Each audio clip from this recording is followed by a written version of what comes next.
নমস্কার, কেমন আছেন আপনারা সবাই? আশা করছি ভালো আছেন। আর চলে এলাম একটা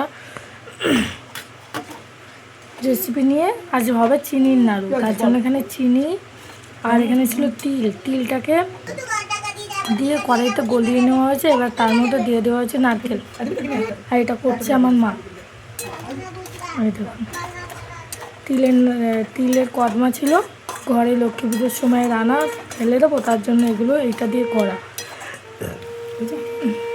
দুটো এলাচ ফাটিয়ে দিচ্ছে এর মধ্যে।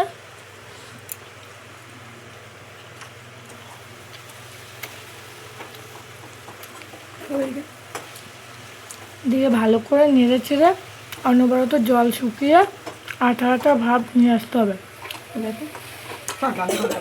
বেশি আবার শুকিয়ে ফেললে কিন্তু ঝরঝরে হয়ে যাবে, তখন কিন্তু পাকানো যাবে না। মোটামুটি একটু রসালো ভাব থাকবে। চিনির নাড়ুটা না আবার সবাই করতে পারে না ঠিক করে। এই দেখুন হয়ে এসছে, দেখুন কেমন আঠা আঠা ভাব হয়ে এসছে। এখন একটু ভেজা ভেজা ভাব আছে, কিন্তু এদিকে আঠা হয়ে এসছে। তখন নামিয়ে গরম গরম পাকিয়ে নিতে হবে। এটা কিন্তু রেখে দিলে হবে না, গরম গরম পাকিয়ে নিলে পরেই রেডি।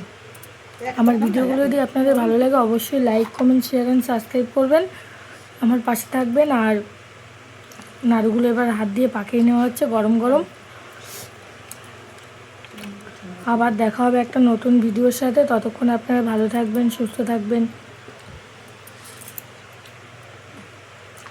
এই হচ্ছে নাড়ু ফাইনাল।